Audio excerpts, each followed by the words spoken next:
அப்படி solar installation பண்ண பிறகு சில நேரங்களில் அவங்க ஏற்கனவே வச்சுட்டு போன அந்த 3 ஃபேஸ் மீட்டரில் டிஜிட்டல் மீட்டராக இருக்குது, சாஃப்ட்வேர் மட்டும் அப்டேட் பண்ணணும் அப்படின்னா சாஃப்ட்வேர் அப்டேட் பண்ணி சோலார் மீட்டராக வச்சுருவாங்க. இல்லை அந்த மீட்டரில் வந்து நம்ம சோலார் அப்டேட் பண்ண முடியல அப்படின்னா அப்புறமா வேறு ஒரு சோலார் மீட்டர், அதாவது சோலார் மீட்டர்னால் ஒன்றும் இல்லை, இம்போர்ட்டு, அதாவது இபிலேருந்து நம்ம எவ்வளோ வாங்குறதையும் ரெக்கார்ட் பண்ணோம். அதே மாதிரி எக்ஸ்போர்ட்டு, நம்ம இங்கே ப்ரொடக்ஷன் பண்ணி எவ்வளோ இபிக்கு எக்ஸ்போர்ட் பண்ணுறோம் அப்படிங்கிறதையும் காட்டும். இந்த ரெண்டும் இருக்கக்கூடியது தான் இந்த சோலார் நெட் மீட்டர்னு சொல்லுவாங்க. அந்த மாதிரி ஒரு மீட்டரை கொண்டு வந்து மாட்டி விட்டு போயிடுவாங்க. இந்த மாதிரி இருக்கக்கூடிய சூழ்நிலைகளில் நம்ம வீட்டில் சேங்ஷன்டு லோடு எவ்வளோ இருக்குதுன்னு பார்த்து அதுக்கு தகுந்த மாதிரி சோலார் பேனல் போடுறது ரொம்ப முக்கியம். அதே மாதிரி இன்வெர்ட்டர் பேனல் இதை நீங்கள் செலக்ட் பண்ணும்போது என்ன டைப் ஆஃப் இன்வெர்ட்டரை செலக்ட் பண்ணுறது? இப்போ கிராமப்புறங்கள்லேயும் செமி அர்பன்னு சொல்லுவாங்க, ஓரளவு ஊரக பகுதிகள்லேயும் இருக்கக்கூடிய இடங்களில் நீங்கள் போட்டிங்கன்னா அடிக்கடி உங்களுக்கு மின்சார தடை ஏற்படலாம், அல்லது வோல்டேஜ் ரொம்ப கம்மியாக வரலாம். மின்சார தடை ஏற்படும்போது ரொம்ப அதிகமாக மின்சார தடை இருந்துச்சுன்னா அதை வந்து நீங்கள் ஆன்கிரிட் சிஸ்டம் போட முடியாது, பகல் நேரங்களில் குறிப்பாக போட முடியாது, உங்களுக்கு வேஸ்ட்டு.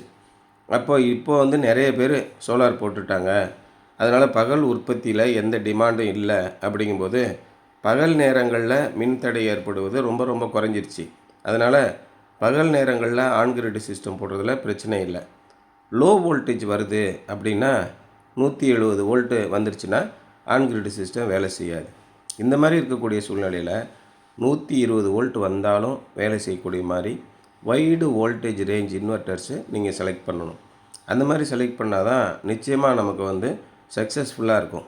அதே மாதிரி குறைஞ்சபட்சம் இப்போ இருக்கக்கூடிய கம்பெனிகள் எல்லாருமே 10 வருஷம் ஆன்சைட் வேரண்டி கொடுத்துட்றாங்க, இன்னும் சர்வீஸ் பண்ணி கொடுத்துருவாங்க. பியாண்டு சர்வீஸ்னு சொல்லுவாங்க, சர்வீஸ் பண்ணவே முடியாத அளவுக்கு போயிடுச்சுன்னா அதுக்கு வந்து ரீப்ளேஸ்மெண்ட் கொடுத்துருவாங்க.